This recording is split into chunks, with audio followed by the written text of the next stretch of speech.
وبشكر حضراتكم على هذا اللقاء. أنا بتمنى إن أنا كنت هاجي من زمان، ولكن يعني الفرصة كانت طيبة إن إحنا نلتقي في هذه الأوقات الصعبة.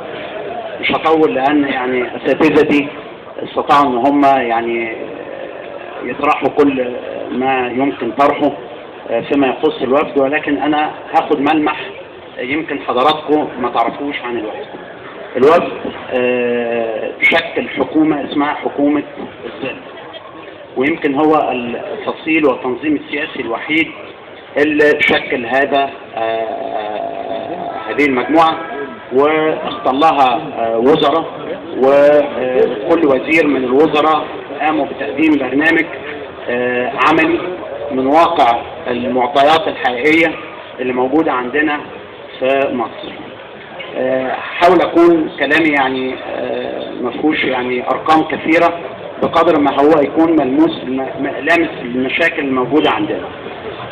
احنا في برنامج الحكومة لاحظنا ان كل الاحزاب في الانتخابات بتعطي برنامج بمصطلحات، برنامج كل الناس كانت بتشتكي ان هو يعني زي ما بيقولوا كلام على ورق، مش لامس المشاكل الحقيقية اللي بيعاني منها المواطن. احنا المرة دي ان شاء الله هتجدوا مننا برنامج عام يمس كل مشاكل الوطن، ولكن هنعمل لكل محافظة ملحق للبرنامج بإذن الله تعالى يختص بالمشاكل الحقيقية لكل حي من الأحياء. واحنا فعلا في اسكندرية هنا رئيس لجنة الشباب والشباب الموجودين معاه الحمد لله عملوا يعني عمل نشكرهم عليه، ان هم قاموا باستطلاع لرأي المواطنين لأهم وأخطر مشاكل المحافظة بتعاني منها. أنا راجل عملي مهندس، أحب إن أنا أطرح مشكلة وأطرح الحل بتاعها، وبالتالي أنا بدعو كل الحاضرين أهلنا وحبايبنا إن هم يشاركوا معانا في طرح هذه المشاكل، وخصوصا مشاكل منطقة نادي الصيد، على أساس إن إحنا يعني نكون مشاركين مع بعض في إن يكون البرنامج برنامج ملموس نستطيع إن إحنا نقدم فيه حاجة واقعيا. يوم ما يجي المحافظ أو المجلس الشعبي أو مجلس الشعب يتعامل معاها تكون حاجة واقعية نستطيع بها إن إحنا نحقق نتائج ملموسة على الأرض. هكلمكم في محور التنمية المحلية. محور التنمية المحلية حزب الوفد تبنى 3 أفكار فيه. الفكرة الأولى فكرة آلية عمل المجلس المحلي. مفيش حد فينا قاعد هنا وبيعاني مع المحليات، اللي عنده مشكلة في الكهرباء، اللي عنده مشكلة في شركة المية، اللي عنده مشكلة في الصرف الصحي، اللي بيطلع بدور ويجي الحي بيضايقه او يعني بيتعامل معاه بشكل او باخر. فاحنا درسنا هذه المشاكل في المحليات ووجدنا ان الطريقة المثلى لتنمية وتطوير المحليات ومنظومة الإدارة المحلية هي أن يكون المجلس الشعبي المحلي له حق استجواب المحافظ. أنا من الناس اللي تعاملت مع عدد من المحافظين. المحافظ بيجي عندنا بيكون رئيس جمهورية، لا يستطيع أحد في المحافظة بشكل فعلي قادر على أن هو يسأله. ويمكن حضراتكم شفتوا المحافظين يعني بيتعاملوا ازاي معانا من خلال يعني نظرة استعلائية، لان مفيش وسائل حقيقية واقعية ان احنا نحاسب المحافظ. المجلس المحلي لو كان عنده الحق في عزل المحافظ اتخيل ان المحافظ هيكون قادر على ان هو يعمله 100,000 حساب. ايضا المحافظ احنا بنتبنى فكرة ان المحافظين يكونوا بالانتخاب ايا كان وسيلة الانتخاب، يعني يا اما انتخاب مباشر يا اما هيتعمل مجلس مصغر من مجموعة من الحكماء الى اخره. في افكار كثيرة في هذا الصدد.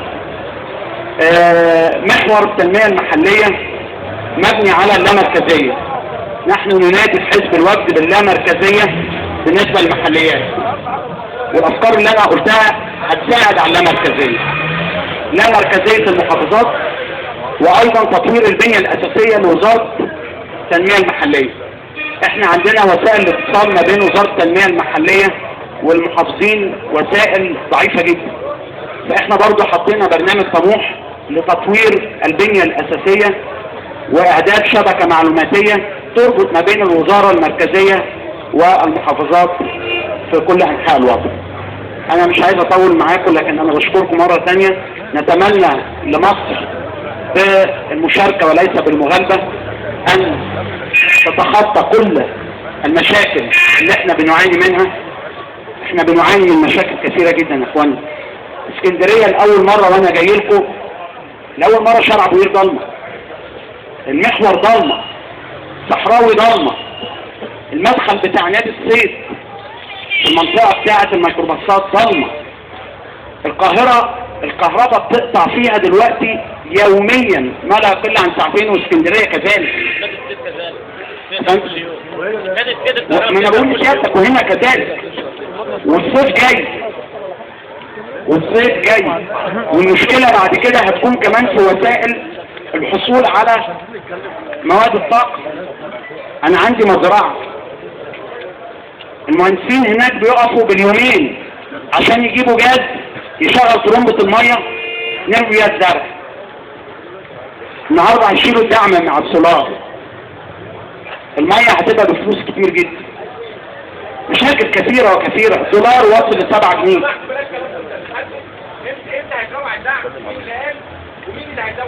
شوف يا سيدي الفاضل، لو انا في الحكم وادعو حضرتك تطلع على الارقام، وادعو حضرتك تشرفنا في الحزب برضه يمكن يبقى المجال اوسع، هتجد ان احنا لابد ان يتم ازاحة الدعم تدريجيا، لان لا يوجد، ويمكن استاذنا الاستاذ وديع يتحدث اكثر مني في هذا المجال لانه رجل اقتصاد.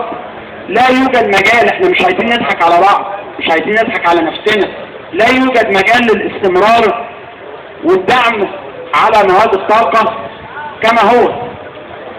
انا هقول لسيادتك حاجة، انا العربية عندي 6 سلندر، انا باخد، حضرتك بتشارك معايا في البنزين بتاع عربيتي.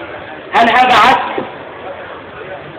وبالتالي لابد من ازاحة الدعم، ولكن الموضوع ميزان، انت هتشيل من هنا الكفة هتنزل هنا وهكذا. فهي عايزة جراح بمشراط دقيق جدا، جراح ماهر.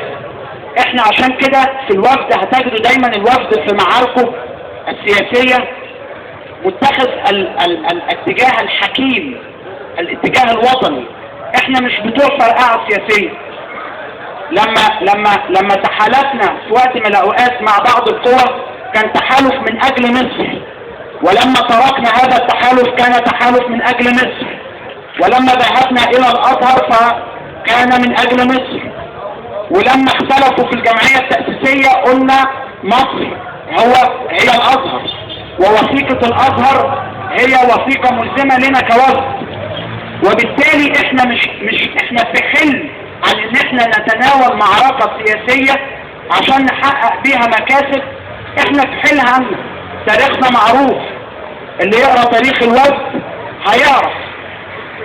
مش عايزين مقاعد بقدر ما عايزين مصلحة هذا الوطن. وبالتالي انا اسف للاطالة، خلينا يعني اختم كلمتي لان الموضوع كبير، وادي كلمة للاستاذ سنباطي، واحنا مستعدين للاجابة على اي تساؤلات. واشكركم مرة اخرى. السلام عليكم.